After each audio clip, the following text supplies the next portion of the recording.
देखिए सर, मैं आपको सबसे पहले बता दूं कि ये सारे लोग जितने लोग बोल रहे हैं ना गद्दार हैं, शाहरुख खान गद्दार है, एक्चुअली ये वो लोग हैं जिनको पता है कि शाहरुख खान के बिना हमारी रोज़ी रोटी चलने वाली है नहीं।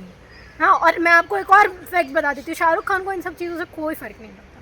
कोई फर्क नहीं पड़ता, वो नहीं पड़ेगा उनको फ़र्क, क्योंकि वो उनको पता है कि उनके नाम से बहुत सारे लोग कमाई करते हैं। उनको पता है कि उनके नाम का बहुत सारे लोग यूज़ करते हैं। ये कथावाचक लोग जो बोल रहे हैं देश के गद्दार हैं, वो उनके कथावाचक के बोलने से क्या हो जाता है सर? उनके बोलने से क्या हो जाता है कि कौन गद्दार है कौन नहीं? तुमने क्या बेड़ा लेके रखा हुआ है कि तुमको ठप्पा देना है लोगों को कि तुम देशभक्त हो, तुम देश गद्दार हो? आप कह रही कोई फर्क नहीं पड़ेगा, पूरा हिंदुस्तान कह रहा है कि नहीं पड़ेगा ना। लोग हम लोग भी तो कह रहे हैं, सोशल मीडिया पे चल रहा है ना, पूरे सोशल मीडिया पे ये भी चल रहा है कि शाहरुख खान को कोई फर्क नहीं पड़ता। और क्या आप मुझे बताइए, शाहरुख खान ने इस चीज़ के ऊपर रिएक्ट किया? आप मुझे बताइए, अगर किसी को फर्क पड़ता तो शाहरुख खान रिएक्ट करते। अब आप बीजेपी के नेताओं को देख लीजिए, जो स्टेटमेंट देते हैं और 2 घंटे के बाद में आके माफीनामा दे देते हैं, सॉरी बोल देते हैं। अगर इन सब चीज़ों से शाहरुख खान को फर्क पड़ता तो वो आके माफ़ी मांगते, पर शाहरुख खान को कोई फर्क नहीं पड़ता। शाहरुख खान को पता है कि उसका कोई एक बाल भी बाका नहीं कर सकता।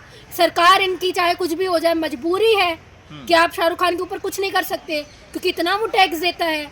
सरकार तो उनकी चल रही है ना शाहरुख खान के टैक्स की वजह से। यही तो कह रहे हैं कथावाचक कि देश का खा रहे हैं हिंदुस्तान का, और उसी का विरोध कर रहे हैं। तो आपका बस चले तो निकाल दो उनको बाहर, निकाल दो बाहर। अगर आपका बस चल जाए तो उनको बाहर निकाल दो, मैं तो बोल रही हूँ। उसके बाद में अगर आपको मुद्दों के बारे में बात करनी है तो अब उसके बाद बात करना।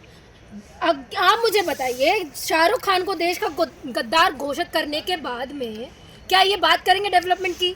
क्या ये बात करेंगे लिटरेसी की? क्या ये बात करेंगे जॉब्स की, जो मोदी जी ने कहा था 2 करोड़ रोजगार दूंगा मैं हर साल? क्या ये इन सब चीजों की बात करेंगे? आप मुझे बताइए। जीप काटने की बात हो रही है शाहरुख खान की। हाँ, वो मैंने सुना है कि वो महिला बोल रही थी कि कोई जीप काटेगा तो मैं 1 लाख रुपए, हाँ 1 लाख रुपए दूंगी। सरकार तुम्हारी, सब कुछ तुम्हारा, तो तुम्हें सुपारी देने की क्यों जरूरत पड़ रही है भाई? खुद जाके काट ले, पैसे भी नहीं देने पड़ेंगे। तो आप कहीं फर्क नहीं पड़ता, लोग उनका जीप काटने की बात कर रहे हैं। खुद चले जाए ना, मतलब दूसरों को बोल रही है, दूसरा काट देगा उनकी जीप और जाके उसको फांसी में चढ़ाया जाएगा। तुम क्या कर रहे हो? सरकार तुम्हारी, सब कुछ तुम्हारा, तुम्हारे पास में इतनी पावर है, अब तो लॉ एंड ऑर्डर भी तुम्हारा हो गया, खुद जाके काट देना चाहिए जीप।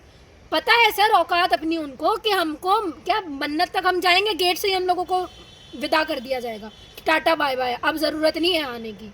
हाँ, और अगर इतना ही शौक है मिलने का तो उनके गार्ड ये बोलेंगे कि शाहरुख खान अपने दर्शन देने के लिए आने वाले हैं, हम नीचे खड़े रहो, ऊपर से हाई कर देंगे, ऐसे करके। शाहरुख खान भगवान थोड़ी है मैडम, जो इतना नहीं तो किसने तवज्जो क्यों दे रही है? किसने कहा कि शाहरुख खान भगवान है? बिल्कुल नहीं है, मैं तो नहीं कह रही हूँ कि शाहरुख खान भगवान है। ऐसा था तो बांग्लादेशी खिलाड़ी को लेता ही नहीं। बांग्लादेशी खिलाड़ी को शाहरुख खान ने नहीं रखा सर, पहली बात तो ये, ठीक है। बांग्लादेशी खिलाड़ी को रखा गया बीसीसीआई के द्वारा।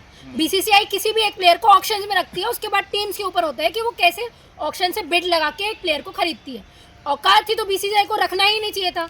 जैसे बीसीसीआई ने ये बोला है कि आईपीएल में कोई भी पाकिस्तान का प्लेयर नहीं खेलेगा, वैसे वो ये बोल देती है कि कोई भी बांग्लादेशी हिंदू प्लेयर नहीं खेलेगा यहाँ पे, या मुसलमान प्लेयर नहीं खेलेगा। और इतना ही नहीं, इतना ही आपको दर्द है, आपको सवाल शाहरुख खान से करना है तो आप सवाल अडानी जी से क्यों नहीं करते जो बिजली देते हैं बांग्लादेश में? आप मुझे बताइए। बीजेपी के नेता गलत होते तो ये पर एफआईआर हो जाता। अब तक तो ये जेल में रहते। सही है तभी तो कोई एक्शन नहीं हो रहा इन पर। किन के ऊपर? ये जो शाहरुख खान को गद्दार कह रहे हैं।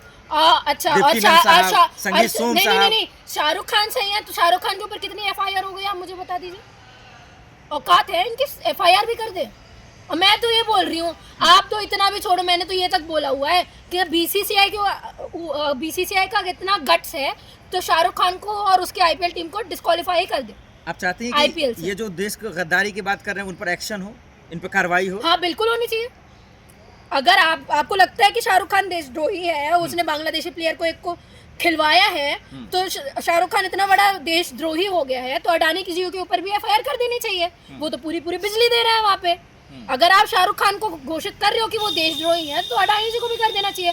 अगर ये सरकार दोनों के ऊपर एफआईआर करती है तो मैं मान लूंगी कि दोनों ही गलत है। लेकिन और अगर आप बांग्लादेश के हिंदुओं की बात कर रहे हो तो आपको शेख हसीना को यहाँ पे रखना नहीं चाहिए, पहली बात। फिर मोदी जी का नाम लिए बिना जिएंगे नहीं आप? हाँ, नहीं जिएंगे ना, सरकार में तुम हो, लोग तुम्हारे, रूल तुम कर रहे हो, सवाल हम तुमसे ही तो करेंगे। सर, मीडिया का काम होता है सरकार से सवाल करना, ऑपोजिशन का काम होता है सरकार से सवाल करना। पोजीशन में आप बैठे हो, सारी अथॉरिटीज आपकी हैं, सारे पुलिस वाले आपके हैं, बड़ी बड़ी होम मिनिस्ट्री आपकी है, बड़े बड़े सीएम आपके हैं, सब कुछ आपका है, सारे सारी की सारी एजेंसी ईडी सीबीआई से लेके सब कुछ तो आपका है भाई, तो आप कर क्यों नहीं सकते उसके ऊपर शाहरुख एफआईआर? खान डर गए? शाहरुख खान डरे होते तो वो बोलते ना कुछ। शाहरुख खान बताओ। डरे हुए नहीं है? बिल्कुल नहीं है, उनको पता है कि मेरे फिल्म की वजह से तो इनका बॉलीवुड चल रहा है। आप बताइए, बांग्लादेशी खिलाड़ी को हटा दिया मैडम, आप मुझे खिलाड़ी को हटा दिया, उससे क्या हो जाता है? उसके बैंक डर गया शाहरुख खान, बीसीसीआई ने हटा दिया। उसके बैंक बैलेंस में कोई फर्क पड़ रहा है उससे? अरे पैसे की बात नहीं है, सम्मान की बात है। क्या तो सम्मान कथावाचक की जीत हुई, बीजेपी के नेताओं की जीत हुई। अच्छा, तो ये अगर शाहरुख खान गद्दार नहीं थे तो टीम क्यों हटा खिलाड़ी को? हाँ सही बात है। ये कथावाचक तब कहा जाते हैं जब इंडिया और पाकिस्तान का मैच हो रहा होता है, पहलगाम होता है, तब तो कहा लड़ाई जाता है। करके इंडिया नहीं, जीतता है नहीं, ना, ये तो हमारे सम्मान की बात है ना। हाँ, और आपको पता है इनके जो हमारे जो फॉरेन मिनिस्टर हैं, हाँ, वो जाके बांग्लादेश में ही पाक के नेता के साथ में मिलते हैं और हाथ मिलाते हैं ढाका में। वो तस्वीरें फेमस हुई हैं, तभी ये कुछ नहीं बोलते। आप मुझे बताइए, ये लोग तब कहाँ जाते हैं जब देश में सच में उनकी जरूरत होती है। मुस्तफिजुर रहमान को हटा दिया गया, बांग्लादेशी खिलाड़ी को। क्या सही है बीसीसीआई का फैसला? बिल्कुल गलत है। क्यों गलत है जी? बिल्कुल आप देश विरोधी आप बांग्लादेश के साथ हैं? हाँ बिल्कुल, बांग्लादेश के साथ है आप? हाँ। मतलब हिंदुओं की हत्या हो रही है, वो सही है? जिनके ऊपर उत्पीड़न होगा मैं उनके साथ में हूँ। और आपका इतना जो कलेजा फट रहा है ना बांग्लादेशी हिंदुओं को लेके कि उनके साथ में उत्पीड़न हो चुका है, अपने देश की हालत देख लो पहले। यहाँ पे भी हिंदुओं के साथ देश विश्वगुरु बन रहा है मैडम। अरे चश्मा उतारिए सर, पहले आप मुझे बताइए, इतना जो आपका कलेजा फट रहा है बांग्लादेशी हिंदुओं के लिए, अपने देश की हालत देख लो। आपके देश में भी हिंदू मर रहे हैं, पड़ोसी देश को बाद में देखना, अपने देश के हिंदुओं की हालत सुधार लो पहले। हाँ, जो अंकिता भंडारी है, क्या वो हिंदू नहीं थी? क्या वो लड़की हिंदू नहीं थी? उन्नाव की लड़की हिंदू नहीं थी? जो एंजल था, क्या वो हिंदू नहीं था? ये सब कौन है? जो बिहार में बुलडोजर चल रहा है, जिन लोगों के घर तोड़े जा रहे हैं, क्या वो हिंदू नहीं है? अरे शाहरुख से इतनी मोहब्बत क्यों है आपको? मुझे शाहरुख खान से मतलब ही नहीं। चलो मैं बोल देती हूँ, शाहरुख खान गद्दार है, शाहरुख खान को नहीं रहना चाहिए यहाँ पे। इसके बाद में आप देश के डेवलपमेंट की बात करोगे?